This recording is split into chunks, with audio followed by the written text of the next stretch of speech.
Hello everyone, we are back for the train scenario, the Essex County Express. If you played this one before, please watch the rest of this video. If you've not played this one, please do not watch the rest of this video because it is a good time, it is a memorable time, and we do not want to spoil that for you.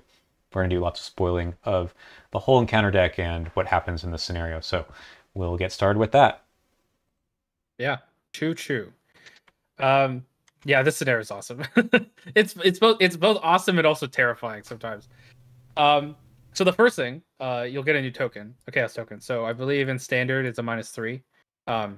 So ultimately it doesn't extend the range of the bad tokens. Like it's not worse than a -4, but it does kind of tip the odds a little bit to get things a little worse off. So something to be aware of. Not a huge thing, but it does add stuff. Yeah, you're going to be going along. You have trains. You're in a train. I love trains. I don't know, like my brother at one point, he mentioned how a bunch of different media, like TV shows, movies, games, always have a train thing, and he was like, "Why is that?" And I'm like, "It's because it's the perfect situation because each train car can be separated from each one. There is distinct progress going from the end of the train to the head of the train, and you can have different things going on in each train car. I just love it. It's exciting, So, right? So do we get yeah. all of these or do we have to get rid of some of them? No, we only get 6 of them total, which I believe there's 8 total. Is that right? Mm-hmm. Yeah. So you're going to get rid of 2 of them. And there's 3 engine cars. One of them is going to be chosen at random. All of this is chosen at random. Mm-hmm. Additionally, it's not a standard location thing. They're set up in a line going from left to right with the engine car on the right. And you can only enter a train car if all of the clues on the location to its left have been discovered. AKA, there are no clues in that location. Mm-hmm. So you got to get all the clues before you can move on. And if somehow clues get left behind, then you're kind of screwed. Mm-hmm. But yeah, So they're all let's go different. through the locations. Yeah, They're all different. and they do something when you reveal them, I think, and even at the beginning of the game that happens too. So first one, well, this one doesn't have anything. Yeah, the one outlier, the one car with victory on it, which is nice. But you just spend money to get the clues, so you can't actually get them naturally. Mm-hmm. But you can spend resources or cards in your hand to That's discover. true. I forgot. It says cannot be investigated. They can still be discovered by other ways. Mm-hmm. That's cool. Next one. All right. Oh, this is the dining car. That's right. So this one is the really rough one because it has no clues, so you can keep going, except the fact that you get a grappling horror, which we'll look at otherwise. But this guy is pretty rough. He can't move when he's engaged with you, so you got to deal with him somehow. And really disgusting art there. Yeah. All right. All right. Moving on. This is the sleeping car, another kind of outlier. It only has one clue. High shroud though, and you can technically steal a passenger's luggage, which spoilers does nothing. It gets you 3 resources. What are you talking about? Exactly. Yeah. This one is I honestly kind of love. I wish they did this more often. Just have text on there for you to remember that does nothing. I don't know why. It just makes it so it's like, but what if it does do something? And you're like, it's fine. Well, I mean, there is something else you can steal in a future campaign that may or may not matter also. So they have done this on occasion. That is true. That is true. All right. All right. These ones are the standard ones, I believe. Yes. So the rest of them, they all have a forced effect when you enter the car. You have to discard cards from your hand with at least a certain number of icons. This one is specifically wild icons, one of them, or you take damage and or horror. Um, Having a card with at least one wild icon is not so bad. You might be in a situation where you don't have it, but it should be relatively simple. Also, this card is super easy to get clues off, so hopefully you can kind of just keep going. But this one's fine. This one is 2 total book icons or 2 horror. That's kind of tough. 2 horror is pretty bad. As of note, wild icons count towards all icons. So wild icons counts towards its total. So, for example, you could discard an inquiring mind. That would suffice. Unexpected courage. Exactly. So wild icons, they fit for everything, not just in skill tests, but in everything. More clues though. This is a little tougher to get through. Yeah, 2 per clues is pretty tough. And remember, these force effects are for every investigator moving through. So there's no way around. Like, one of the cool things about this train is that everyone goes through every location. So, You don't want to go backwards because then you'll have to do these forced effects again. Yep. This one's 2 willpower icons, and then I actually think it's just mirrored, right? So these are 2 fist icons and 2 foot icons, and damage on For both damage, of those. yep. Honestly, the 2 foot icons is really tough. Like, not a lot of cards have foot icons naturally on them that you also don't want to just use. Yep. Yeah, it's pretty, and especially this one because it has 3 per clues. Thankfully, it has 1 shroud, but Yeah. it's pretty tough. So this is another, like the last scenario, this is another scenario where really everyone does need to chip in to getting clues because it might take you too long to get through some of these bigger locations. So 1 shroud isn't bad. Like you can reasonably just go, 2-to-1 or something on a few tests and get a few clues. But unlike the previous scenario, there are things for the fighters to do, and those things are kind of important. So the last thing is one of these 3 engine cards will be in play. Correct. So let's look at the top one. So this one, after you reveal the engine card, you draw the top 3 cards of the encounter deck. Additionally, when you get to the end, I'm sorry, it's on the back of this card, of course. The person who entered the engine card has to make a test, which I would say usually doesn't really you don't really fail at this test, and even if you do, it's 1 trauma, which is not the worst. But I like how the flavor of this test reads. It's pretty cool. And you can choose basically which test is better, and maybe even which type of trauma you'd rather potentially get. Yeah. Anyway, so on the engine card, yeah. So draw the top 3 cards of the encounter deck. That can be pretty rough. Especially like if you're playing solo, then you're like, that's fucked. Yeah. You draw like the grappling horror and an emergent monstrosity, and then you draw broken rails and lose an action, and then you're just fucked. Like it's pretty bad. Or like you draw ancient evils off of it, you immediately lose the game. That could be pretty bad. Yeah, that one's pretty rough. All right. So this one just has high shroud and 2 per clues. So easy. Easy peasy. This one, I believe, spawns a grappling horror. That's right. Yep. So this one it's not that bad. Hopefully you can deal with the grappling horror. It has 3 health, yes, but at this point, yeah. Yeah. Additionally, if your fighter goes here and grabs it, then your Kluver could just completely ignore it and just get the clues, and then you can be done. Because all you need to do is get the clues off. Right. So importantly, the engine cars have these 2 have after you reveal it effects, not after you move here, which Correct. The passenger cars all do. So only 1 person needs to draw the top 3 or draw the grappling horror. And I guess that's true of the dining car as well. So you don't get infinite numbers of grappling horrors just after your reveal. Yes. Last bit of important thing about the scenario. Obviously, there's going to be 6 of these cars. As the agenda topples down, there is going to be more and more of these cards removed from the game. So at first, it's going to be 1 location removed. The second one removes another one. The third one discards 2 of them, and then the last one discards another 2. So you better be... at the last, you better be the engine card at this point because you are defeated if you lose. Yeah. If you are at that location. And for whatever reason, you end up losing all your clues after the agenda flips. I don't really know why, but it does sort of make it weird when you want to spend clues for or have clues for things like I've got a plan, or what's the other one I'm thinking of? Forewarned, I guess. Yeah. Any clue dropping tech, I guess. But yeah. So how many agendas do we have? We have 5 agendas. Okay. So that matters for our skull token, which can go up to -5. Yikes. That is true. Cultist token, by God, I hate you. I mean, hopefully you don't fail, but God. It's if you fail that's pretty bad. Yeah. Hopefully, and this is I think the best design of this card. It's of the token. It says if it is your turn, meaning that it's a test that you are taking yourself. So don't take tests that you don't want to pass on, I guess. Right. So don't be Stella, I guess. But oh God, being Stella.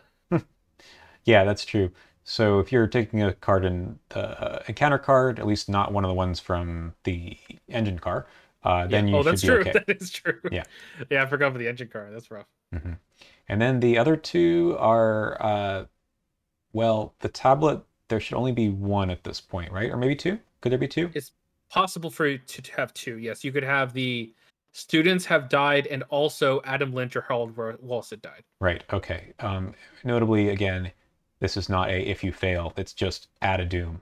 Yeah. And the cultists are here on the train with you, and they can cause these agendas that we're just talking about to flip even faster. And that's a big problem. Yeah. Let's start there because we're talking about the agendas. So there's kind of a notorious thing in, I want to say it's like 3 or 4 player, where the first Mythos phase, you could just run through the first agenda. Correct. It is technically possible. Yeah, so this is one of those scenarios that has Ancient Evils and Mysterious Chanting along with the Cultists. So this can be a problem. So what could happen? You could get a Acolyte, and then I Mysterious think Chanting. technically in the first agenda, if you have 3 people who draw 3 Ancient Evils, it's over. Well, that's true. That is the rough part. But additionally, yes, the Acolyte into Mysterious Chanting. then an Ancient Evils will also trigger it. And it's not like there's only one of these cards, so Right. it's somewhat likely. It's not happened to me, but I think it's like once you know that that's possible, you try to get through those cards as quickly as possible, at least the first one.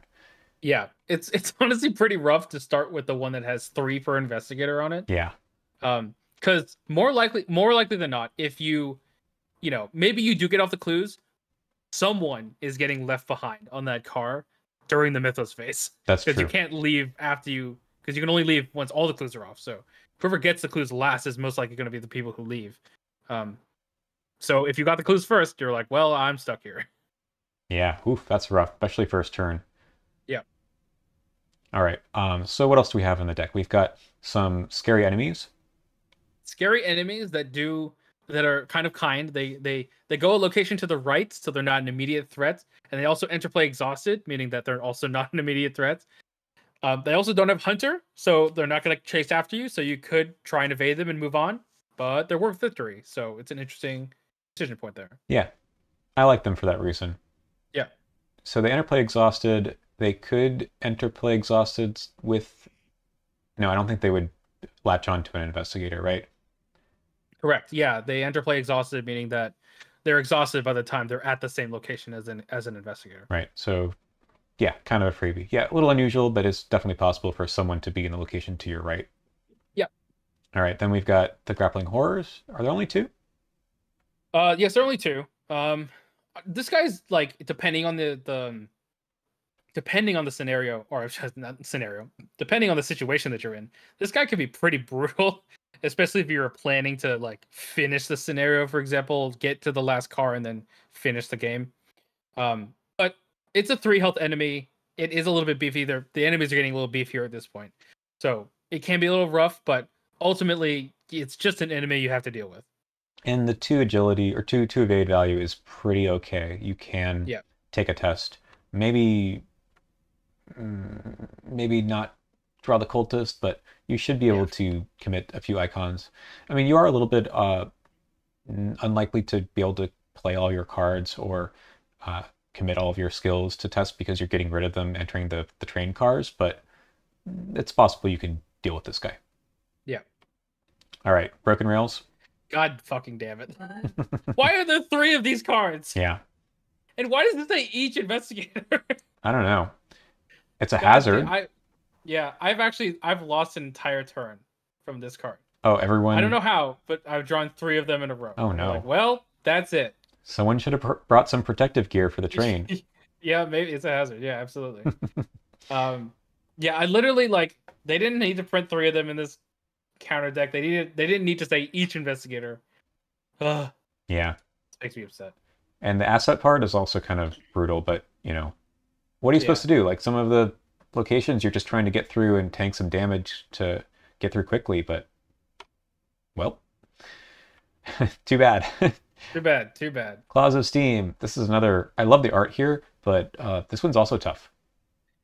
Yeah. Cannot move from this location this round is pretty tough. I also just to add insult to injury, they're like, yeah, if you have to kill your allies first, because Of course you do. Or you have to kill your bandolier first, and you're like, really? I like to be Tommy in this one, though. Just throw it onto your leather coat every time. That is pretty nice. There's 3 of those. Yeah. All right. At least it's a test. At least it's a test. At least there's a test. Helpless Passenger has Surge, which is pretty easy to miss on this kind of unusual encounter card, being a story asset. Yeah. Other than Jazz Mulligan, of course. This is the first time we've seen a encounter card story asset thing in the encounter deck. I love that it has a 0 cost, which will actually. I wonder is there a way for that 0 cost to come to happen? Can you? I don't know. Can you pick this up into your hand? No. I feel like the Revelation Sugar would immediately occur, right? If that happened, I don't know. I don't know. It shouldn't, and I mean it's an out of play area that shouldn't be your hand. I don't know. It's just maybe they're future proofing other stuff. Anyway, this one I never go after. Yeah, me neither. This is just everyone takes 1 horror, and that's perfectly fine. But like, you don't want to spend your actions going backwards. Yeah, I think that there may be some cases where I would do this, where if someone was in the back and they maybe had a quick way to get forward, that this guy spawns on them, then they're like, yeah, might as well parlay the guy and then take him with us or whatever. But if anything, it represents 1-in-1 soak for that person, so that's nice. But, yeah, for that person, because everyone's going to take a horror. Yeah. Well, actually, the Claws of Steam will get him. Yeah, I mean, you're going to take a horror from. So if you assign horror to this guy, then you're going to take another horror anyway for him leaving play. Right, but it's damage soak. That's the important thing. There we go. There we go. There you go. All right. Yeah.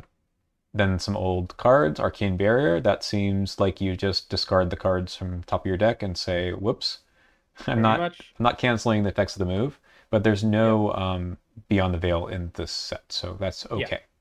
Yep. The other 2 in this set, I think, again, are just like annoying, but fine. Yep. However, Frozen Affair. God damn it! Why? Oh my god. Yeah. In a scenario where you need to move a lot to stay alive, having it cost 2 actions is really, really rough. Even the fight and evade, I think, are pretty important. Yeah. Yeah. Especially if you're like, oh, if we don't kill this cultist right now, we're gonna doom out, or like, I need to go fight it, but I need to move and then immediately fight it. If you don't got it, you don't got it. But more horror from Rotting Remains. What else is new? I mean, there's actually a lot of damage here too, so maybe I don't want to knock this card too much.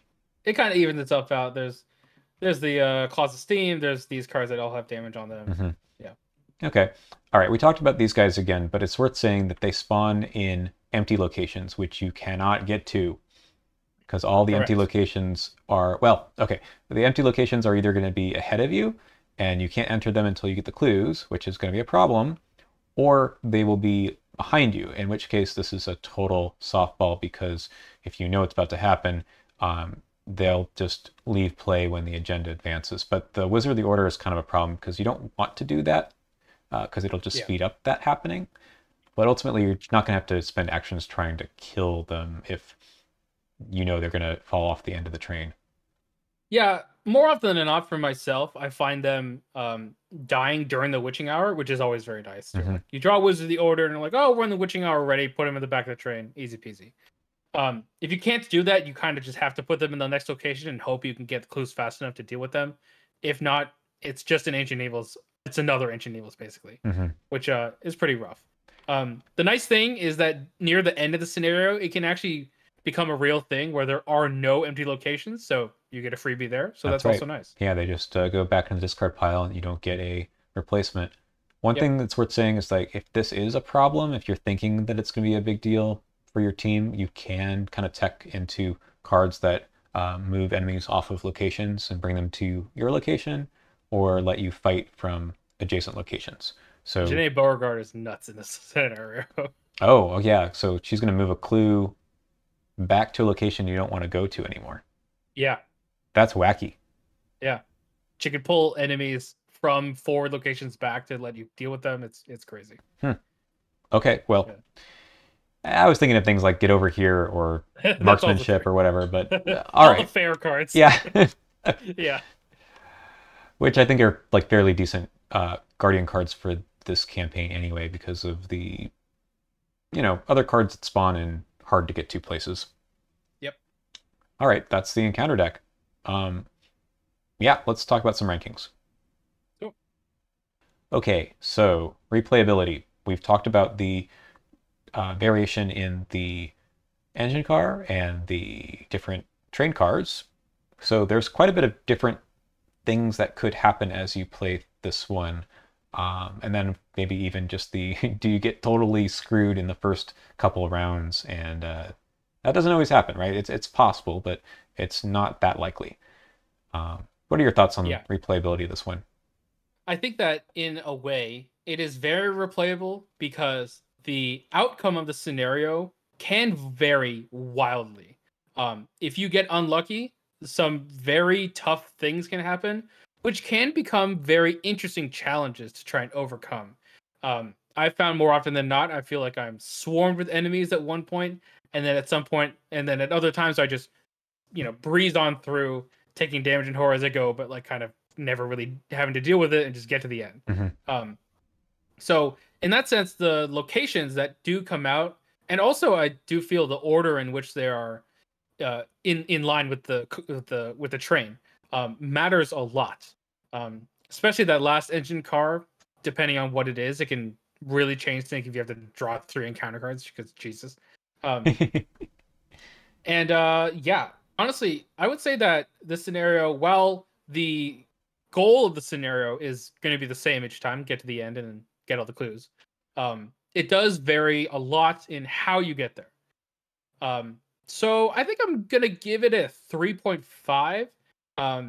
It does kind of lean into the sort of this scenario is on rails kind of like literally. I literally didn't even think about that. That's amazing.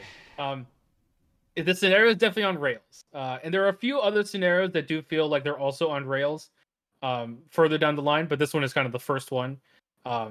And so even though it kind of is directing you in a specific way, it definitely feels like there's a lot of different things going on every time. Yeah, I agree with that. I think that it's exciting to flip over the first location and see what it is the second time. And I really do think that a lot of people who have played this one and they're going to remember it. This is a memorable scenario, but especially if they don't make it through, you can play it again and it's not going to be just like, oh, as if only we knew, you're going to know about the agenda flips, and that's kind of the kind of surprise, I suppose, the first time you play. But even if you just play it again, it might be very different. So I'm kind of right with you. I think 3.5 sounds pretty good. I've enjoyed this one pretty much every time. Just, you don't know what you're going to get, and you have to adapt accordingly with all the icons that you might have to have in your hand, etc. Yeah, definitely. Okay, so that brings us to fairness.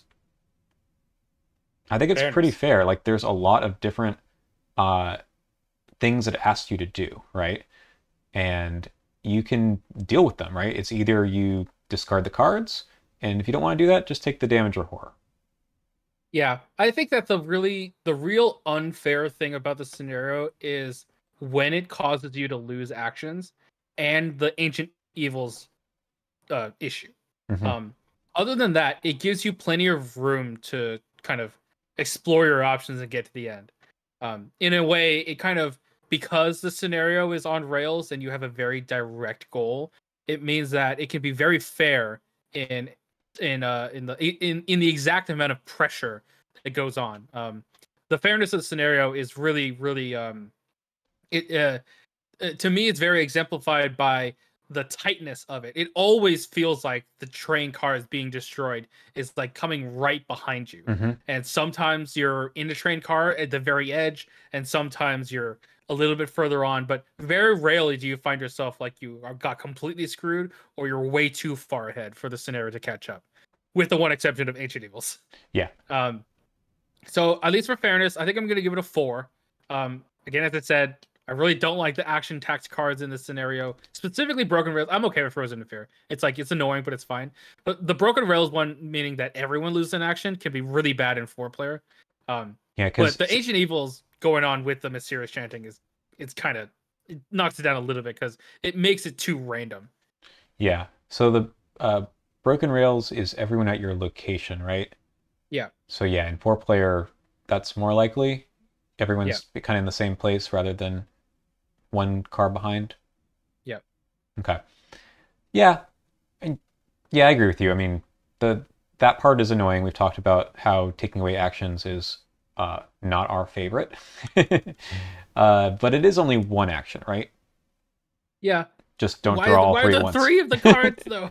Yeah, that could be the one fix. Like that one and Claws of Steam, I think there's 3 each, and they could have Yeah, put something else in there instead. yeah, Thankfully, the encounter deck is relatively big, so I think the situation that you experienced is really, really uncommon.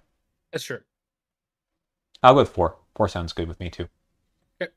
And I like the pressure. The pressure is there. It's pretty Yeah, obvious what's going to happen after the first agenda flip, so you know what you're up against. yeah. With all the things that are going on, the pressure always feels spot on. Hmm. I will say that with a bigger card pool, it's a lot easier of a scenario because you can get the clues much more quickly across your Yeah. whole team. But that said, it's still pretty fun. Yep. All right. I think this is pretty well balanced. They're, like I said before, the things it asks you to do are pretty varied. The enemies are tough, but they also, you can ignore them if you want. I don't Yeah, think I it would say so. I don't think it asks you, other than the kind of, the willpower tests that are part of the Striking Fear set, it doesn't ask for any particular stats. You can I get think clues however you want, pretty much. I think the balance, like, I know that a lot of people are like, when you get to the engine, sorry, when you get to the the cars, sorry, the train cars that have you discard cards unless you take damage or horror. I do think that some people will kind of be a little bit averse to that, mainly because it's like if you there is probably one of those stats that you don't have in your hand and or deck. For example, if you're Roland Banks and you do not have any agility icons, for example, which is fine. But I think it comes down to when you have an investigator who has a low stat, for example, low health or low sanity, and they also don't have cards in those with those icons. So any mystic with low health that also doesn't have a bunch of fist icons is Hmm. going to take 2 damage. Um, so I think that while yes, each of those cards is represented in the whole pool of ones to choose from or one to randomly choose from, um, it can kind of be a little bit imbalanced when it comes to the train cards that do appear versus the investigator that you have. Like some of them could be like, oh, I'm gonna have to take 4 damage across these 2 train cards because I have none of these icons somehow. That's Um, true. Daisy's going to be in for some pain there. The wild yeah, icons, I think, are going to help, right? You really should have something if you're playing this, I think, early on in the card pool. You're going to have a lot of skills, and that's probably what they were thinking when they play tested this. yeah, I would hope so. Because, like, I think Yeah, in the early stages, you basically always were taking manual dexterity, guts, overpower, and perception, kind of no matter who you're playing. And that just mhm. doesn't happen anymore. Yeah, that is true. Um, so I would say that there's like a little bit of an imbalance there, mainly because it kind of is it's doing the thing that the other scenarios do that are on rails, where it's making you use the cards for not their intended purpose, right? And while I like that, I can see where some people might find upset in that. I kind of wish that they had you. So it's like it says you have to discard cards in your hand with at least 2, say, willpower icons or take 2 horror. I wish it were more like if you can't, like for each icon you couldn't, you take a horror. Yeah, that's interesting. Maybe it would have been too much text or something, but this is a binary. Either you discard the card or you take the horror. And I think it's Innsmouth in kind of the similar scenario to this. Has some kind of gradient failure states to doing the thing. Yeah, I also could see a thing where instead of discarding cards, it's just a test, like a difficulty 2 test Hmm. for intellect, willpower, strength, and agility, and then just taking damage or horror for each point you fail by. That could also work, I think. Yeah. Yeah. I mean, Tesla's damage and horror is tough in any Yeah, scenario, and, packing some healing or some soak is going to be helpful in this scenario. Yeah. Although, to be fair, in this scenario, you're not going to have a lot of time, I No, feel like, playing, to heal for specifically. Yeah. yeah, playing cards and, taking actions on your cards is just not going to happen. No. So Um, we didn't really talk about at before about like what happens if you fail this, and this is kind of, I wanted to bring it up here in terms of balance because um, is it able to be completed? Well, if you don't complete it, how bad is that really? right. So well, first of all, if you get defeated, then like defeated naturally, like by damage or horror, Hmm. um, obviously you'll still take your trauma, but you'll have to read an additional thing. Additionally, if you get sucked up into the vortex by having your train card disappear, you also get defeated. You don't actually take any trauma because of that, strangely enough. But regardless, if you get defeated, you have to add a new weakness to your deck. It's called a cross space and time. All it does is it discards the top 3 cards of your deck. So it plays a little bit into that discarding cards in your deck archetype that the Mythos is doing. Hmm. You also earn a bonus experience, which is nice. I feel like they should do this more. Give more experience for if you lose the scenario. I like that. I agree. So I Um, kind of feel like the designers thought that that is, I don't want to say intended that you're going to fail, but they were okay with people failing enough that it doesn't really lock you out of too much else from the campaign. You do lose, I think, the Necronomicon and any allies that you had. Correct. You lose a Necronomicon that you may have gotten in the museum, Hmm. and you also lose Dr. Henry Armitage, Professor Warren Rice, and Dr. Francis Morgan if you manage to rescue them. They Right, also have to also now say that they've been kidnapped, which does matter for the next scenario. right. But, all things considered, that's okay. And I do feel like a lot of Arkham is, trying for this fail forward experience, right?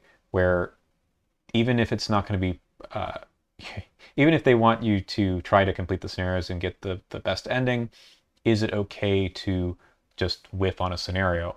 And this is Right. probably the first one, since the other 3 were kind of, I don't want to say easy per se, but uh, they gave you a lot more to work with.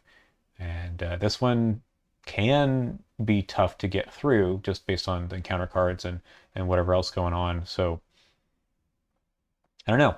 What do you think about that part of the design of the scenario? Yeah, I think that maybe it's not about like whether or not it was intended, whether or not they were like, yeah, it's okay if you fail. For me, I like that it's interesting if you fail Hmm. because you get a new weakness. You have to deal with the fact that the people that you saved have now been kidnapped also, and you maybe lose out on the things you had. So, like, if uh, it adds a sort of thematic element to it about you failing the scenario, which I really enjoy.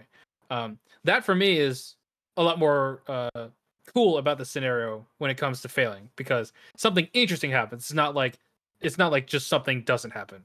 Yeah, I agree. All right, so back to the question at hand. What do you think of the balance in general?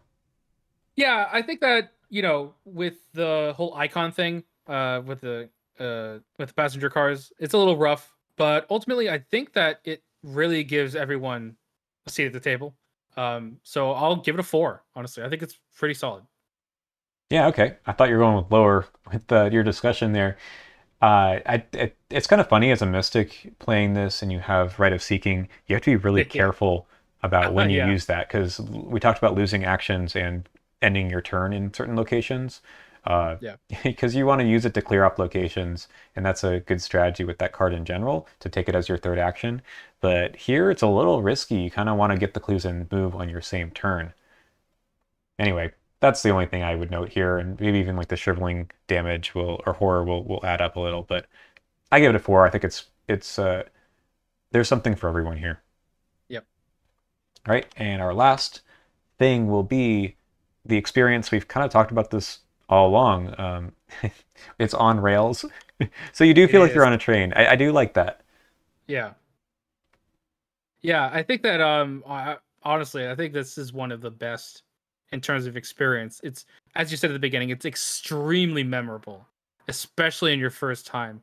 You're gonna remember if you got sucked up into the vortex above, or if you managed to get to the engine car and you had to, fight against a steam demon to get to the front of the engine car, and then a grappling horse showed up and almost stop you from getting the engine started. Like there's so many really cool narrative things going on, so many memorable things.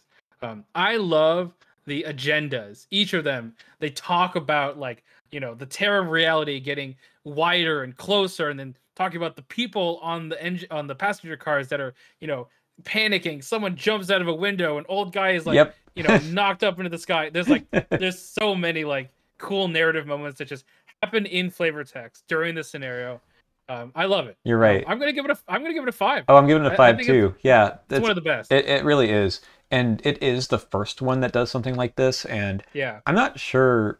I guess we're not talking about other scenarios really here, but I don't know if it's really been matched in terms of how memorable it is, or just like the overall like how well they did this, going through one location at a time until you get to the end with no ability to go anywhere else.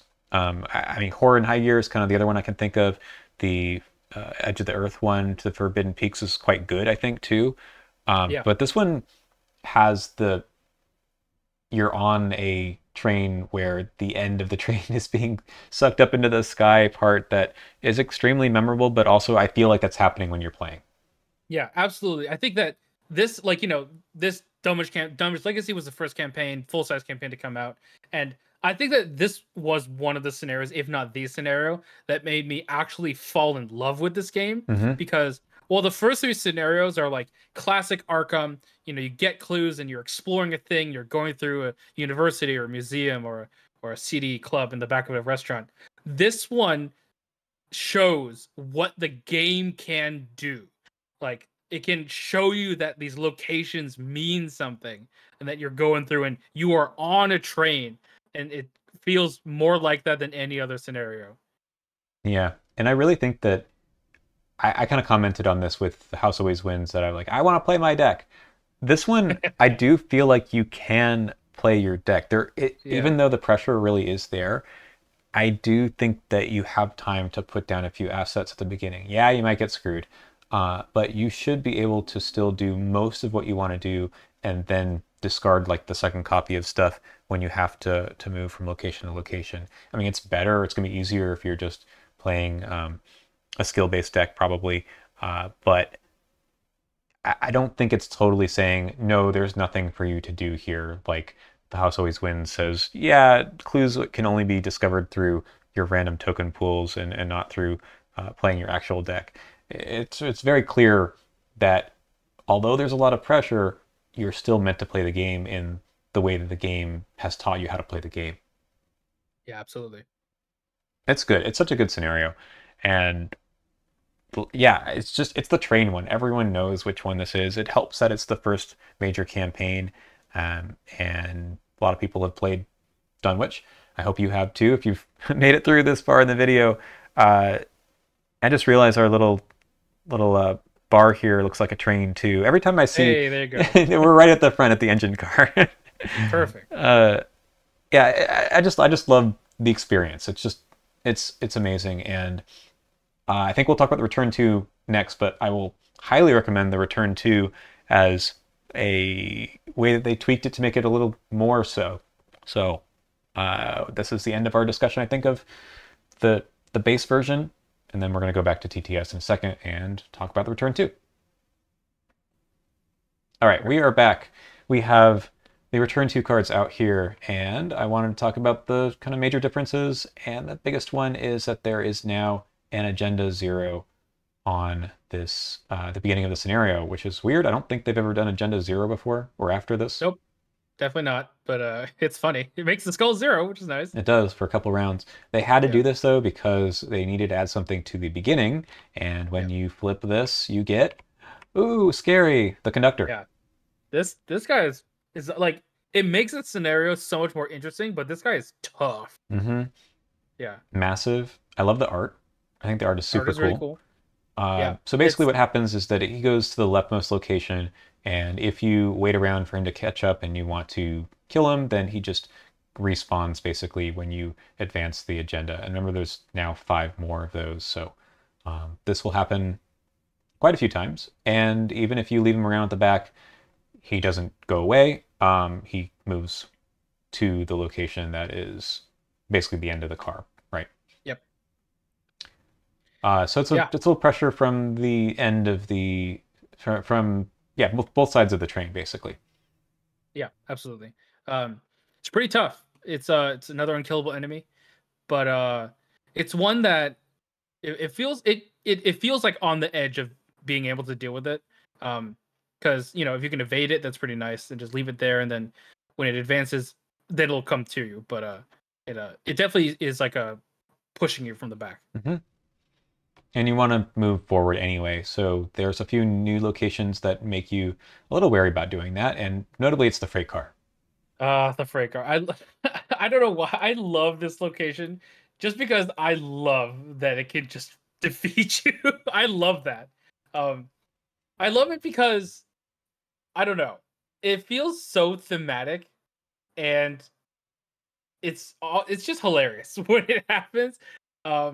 I know it can, maybe to some people it can feel like a disappointment. They're like, "Oh shit, I just lost 2 agility 1 checks and I had to fail." But I don't know. It's fun. Yeah, and there's a lot of text there, right? The most important part is that you don't have to be there, right? You can Yeah. move to the next location, so you go backwards, right? You should make Right. a decision about, is it worth being here at the end of the round and making potentially 2 agility tests, or can I manage to get through the whole location and move on? So it's not totally like you're locked out of the game unless you make these tests. Yeah. And it's the Shroud 1 location as well, so people can help. Hmm. Yeah, so it's cool that it's here. I mean, I think it belongs in a return to. I don't know. Well, I don't know. It might be cool in the base as well, but I think it definitely feels like a return to card, because for people who have already played the scenario, this is the card that you're like, oh my god, and as you look at it as a new card to come with the set. It's a lot of fun. yeah, I like it.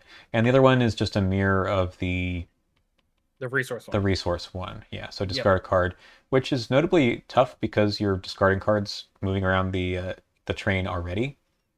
Yep. But there's only 3 clues here, so you should be able to make this happen no matter. I mean, I think in solo this must be really tough, right? Yeah, and so it's a little tough. 3 cards for 3 clues is, oh, it's okay, but yeah, I think that it definitely it doesn't scale well. Yeah. Oh well.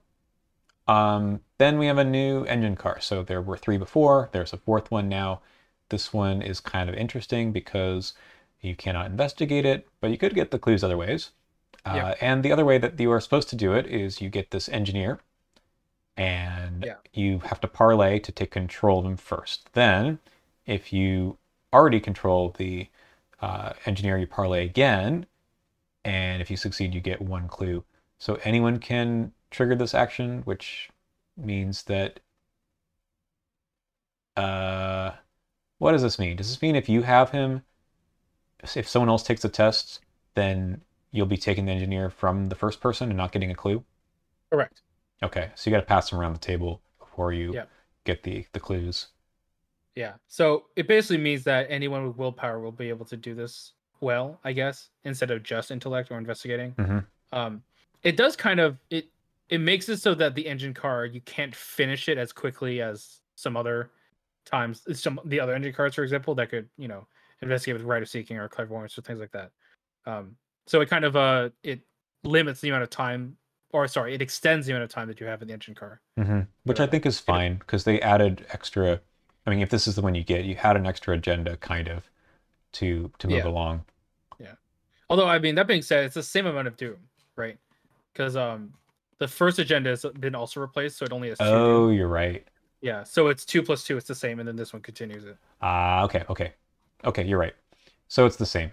Well, I don't know. I mean, when I've played the Return 2 here, again, with a larger card pool, it feels like you have a better chance of getting through this more quickly than I think the base version. So I think it's fine. Yeah, I think it's nice for a return to. It adds some variability. The other thing is that we don't have Ancient Evils anymore, so the potential of the amount of doom that's placed on the agenda is not going to be as much as the base. You might just go for the top 2 cards in the encounter deck instead. Yep. However, like this is one where you can game it a little bit, right? Because you might know that you want the agenda to advance, right? You'd like I guess the so. you want the cultists or whatever to to drop off. Yeah. I don't know. Infinite Doorway, this is like not as bad because you're not likely to move back into locations. Correct. And this also doesn't have Beyond the Veil, so discarding cards doesn't really do anything anyway. Yep. Yeah. I think Baleful Welcome is going to be tough though here because you are likely to need to do all of those things, especially move. Yeah. Especially move. Yeah, and investigate even. Yeah. Yep. No more Frozen in Fear. Thank God. Honestly, Idle Hands is a really welcome addition because you need those actions. Yeah, but you know the damage you're talking about before with the Broken Rails, right? That's true. That's true. Fair enough. Oh, that's true. Because yeah, that's what makes it so that Broken Rails will trigger maybe have you discard an asset. Mm-hmm. And then Violent Command's also additional damage potentially. Yeah. Fair. Yeah. Although, yeah, you can honestly just let that go. Yeah, just take the horror. Yeah. And Need for Knowledge, that sounds bad. Right. Yeah, you'll dump your clues, right? And or take our. Ooh, Jesus. Yeah, that's pretty rough. Thankfully, I think what this really means in this scenario is that you can't be only one person getting clues. I guess maybe they won't actually draw this card, but if you're holding on to clues, now you lose clues only by the agenda advancing. Is that right? Correct. Yeah. So I guess this could whiff more often than usual, but yeah. Or like if you are the one that loses clues, sorry, if you are the one that has clues, don't be the one that reveals the locations, right? So if you stay behind and drop the clues, the location no longer has the text where you cannot enter it if there are if you haven't discovered all the clues. That's right. That text is only on the unrevealed side. Okay, good point. Yeah. Okay, that's a good way to get through it. Cool. Yeah. Still pretty tough. What are your thoughts on the Return to in general? I love the freight car, man. I just love it. Yeah, this is what it's really fun. The conductor stresses me out. Maybe because I was like, I always feel like I've already stressed enough in the base scenario, and this one makes it really stressful. Mm-hmm. But I can see the appeal. But honestly, yeah, the variability in the new locations is really fun. Because there's not really that many enemies, right? There's the 2 grappling horrors, and then there's the emergent monstrosities. There's 2 of those. Yeah, and the cultists. And then the cultists, which you usually don't have to interact with too much. So I think it's good that this guy's here, and you don't have to. I mean, you can kill him, right? So that's fine, and it's always going to be 4 health, which is okay. 3 fight, not bad either. I think it's just the hunter text and massive that is scary. Yeah, I agree. Like if you can rely, like you know, a good guardian could kill this on turn, the turn it comes out every time, and you'll be fine. So, yeah. I'm just thinking of like Daniela would be really good here because you can let this guy attack her and then automatically evade it back during the enemy phase, and then no one else gets hit. Yep, that is fun. Kind of neat. All right. I think this is a good upgrade. Like sometimes with the Return 2s, you kind of wonder what they did or why they did something. For the most part, I think they're all very good, but this one I think is just all upside. Yep, pretty fun. Okay, cool. We're done with this one. We will talk about the 5th scenario, which honestly I always forget which one is the 5th one. It's Blood on the Altar. Okay, yeah, that's the next one. I always get that one confused with the one after it, but we are going off the train and into Dunwich, so a nice transition in the campaign thematically as well. So we'll see you there.